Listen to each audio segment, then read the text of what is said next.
رمضان المبارک کے اعلان میں الجھاؤ کی وجہ سے جو صورتحال پیدا ہوئی ہے، اس کی وجہ سے ایک سوال تو یہ ہے کہ کچھ مساجد میں رات 11 بجے تراویح ادا کی گئی اور باقاعدہ قرآن کریم کا آغاز دوسرے دن کیا گیا۔ جنہوں نے اس رات کو اپنے طور پہ تراویح ادا کر لیں اور انتظار میں رہے کہ معاملہ ایک طرف ہو جائے، بڑے سمجھدار لوگ، اپنی عاقبت کو بنانے والے اور اللہ سے ظاہر ہے کہ زیادہ ثواب حاصل کرنے والے لوگ ہیں۔ دوسرے وہ لوگ ہیں جنہوں نے کسی بھی وجہ سے قضا کر دی، تو اس نماز تراویح کا اعادہ اور قضا نہیں ہے۔ اس دن کی صبح صادق پر تراویح کا وقت ختم ہو گیا۔ اور جب وقت ختم ہو گیا تو ان کے ذمے کچھ نہیں ہے کہ وہ معذور تھے۔ اور تیسرے وہ ہیں جنہوں نے سستی سے کام لیا، تو اللہ سے معافی مانگنی چاہیے۔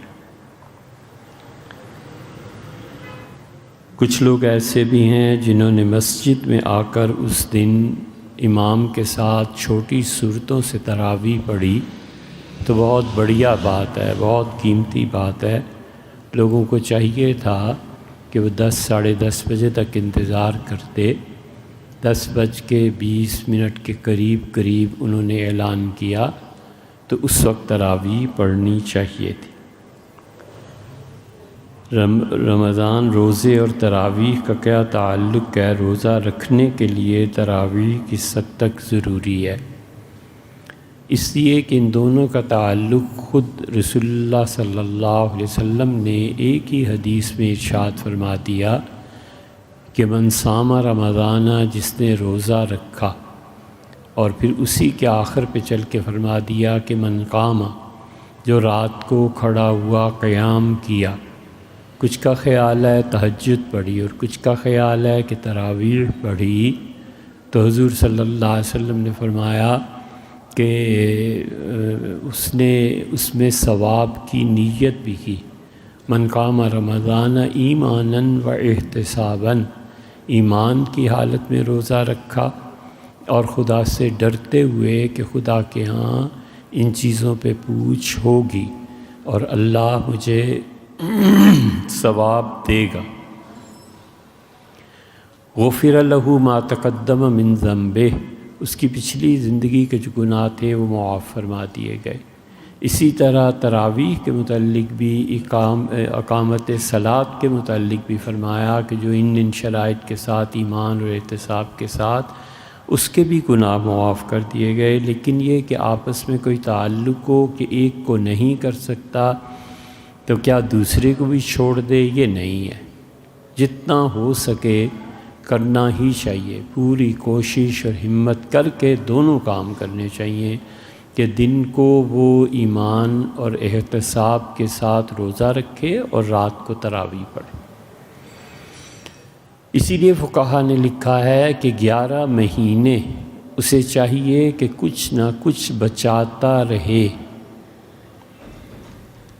تاکہ رمضان میں اسے زیادہ مشقت نہ کرنی پڑے۔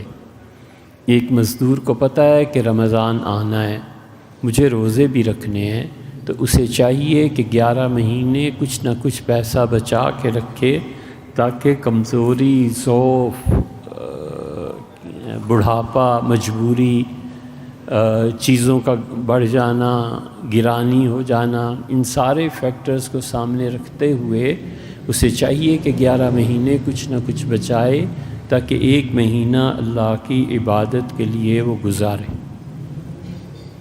یہ چیز کرنی چاہیے۔ تو اس لیے عذر نہیں بنایا جا سکتا کہ چونکہ تراویح نہیں پڑھ سکتا لہذا روزہ نہ رکھے، یا روزہ رکھ لیا ہے تو تراویح، کچھ بھی نہیں، یہ دونوں کام کرنے ہیں۔ آخری سوال آپ نے یہ تحریر فرمایا ہے کہ مختلف کیلنڈرز ہیں، کیا ان کیلنڈرز کے مطابق چلنا چاہیے؟ ان میں آپ احتیاط کر لیں۔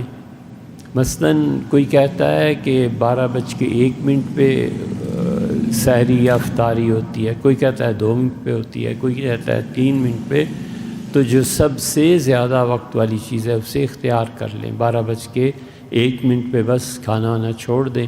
اسی طرح افطار ہے، کوئی کہتا ہے کہ 6:00 پہ، کوئی کہتا ہے اتنے منٹ پہ، تو جو اس میں آخری 2-3 منٹ کا ہی فرق ہوتا ہے، زیادہ تو ہوتا نہیں، جو آخری چیز ہے اس کو مان لینا چاہیے اور اس کو اپنانا چاہیے۔